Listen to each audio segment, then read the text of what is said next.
AISF స్వాతంత్ర్యం కోసం ప్రాణాలు త్యాగం చేసి ఉద్యమం నడిపిన ఏకైక విద్యార్థి సంఘం ఏఐఎస్ఎఫ్ మాజీ జాతీయ ఉపాధ్యక్షుడు ఎం వేమయ్య యాదవ్ ఘనంగా జరిగిన ఏఐఎస్ఎఫ్ 89వ వ్యవస్థాపక దినోత్సవ వేడుకలలో పాల్గొన్న ఏఐఎస్ఎఫ్ మాజీ జాతీయ ఉపాధ్యక్షుడు ఎం వేమయ్య యాదవ్, ఏఐఎస్ఎఫ్ మాజీ నాయకులు సురేందర్ చౌదరి, శ్రీ సత్యసాయి జిల్లా కదిరి పట్టణంలోని ఏఐఎస్ఎఫ్ జిల్లా ఉపాధ్యక్షుడు శేషం మహేంద్ర అధ్యక్షతన కదిరి ప్రభుత్వ బాలిక ఉన్నత పాఠశాలలో ఏఐఎస్ఎఫ్ 89వ వ్యవస్థాపక దినోత్సవాన్ని ఏఐఎస్ఎఫ్ జెండాను ఎగురవేసి ఘనంగా జరుపుకోవడం జరిగింది. ఈ సందర్భంగా ఏఐఎస్ఎఫ్ మాజీ ఉపాధ్యక్షుడు ఎం వేమయ్య మాట్లాడుతూ ఉద్యమాలలో ఉద్భవించిన సమరశీల ఉద్యమాల సారథి సూర్యుడు హస్తమించని బ్రిటిష్ పాలకుల నుండి మన దేశాన్ని విముక్తి చేయడానికి బ్రిటిష్ పాలకులను తరిమికొట్టి స్వతంత్ర ఉద్యమంలో దేశం కోసం ప్రాణాలు త్యాగం చేసే ఉద్యమాన్ని నిర్మించిన ఏకైక విద్యార్థి సంఘం అఖిల భారత విద్యార్థి ఫెడరేషన్ ఏఐఎస్ఎఫ్ అని తెలిపారు. స్వతంత్రం మా జన్మ హక్కు అని భారత జాతి ఎలుగెత్తి నినాదిస్తున్న తరుణంలో పొత్తిళ్లలోనే పిడికిలి బిగించి 1936 ఆగస్టు 12న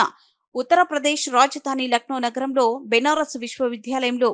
ఊరి కొయ్యలను ముద్దాడి దేశం కోసం ప్రాణత్యాగం చేసిన భగత్ సింగ్ స్ఫూర్తిగా ఆవిర్భవించిందని, నాటి నుండి నేటి వరకు దేశాన్ని ప్రగతి పదం వైపు నడిపించడానికి హాస్టల్స్, స్కూల్స్, కళాశాలలో విద్యార్థులు నడుపుతున్న సమస్యల పరిష్కారం కోసం అమ్మాయిలపై జరుగుతున్న టీచింగ్, ర్యాగింగ్, అఘాయిత్యాలకు వ్యతిరేకంగా అమ్మాయిలకు అండగా పోరాట మార్గాన్ని ఎంచుకుందని విద్యార్థులకు తెలిపారు. 36 ఆగస్టు 12వ తేదీన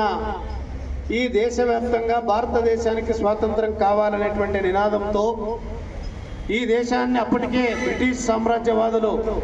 ఈ దేశాన్ని పరిపాలిస్తున్నటువంటి సందర్భంలో ఈ దేశంలో ఉన్నటువంటి 50 మంది విద్యార్థి లోకమంతా కలిసి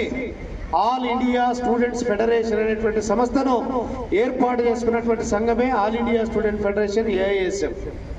ఈ ఏఐఎస్ఎఫ్ అనేది 1936 ఆగస్టు 12వ తేదీన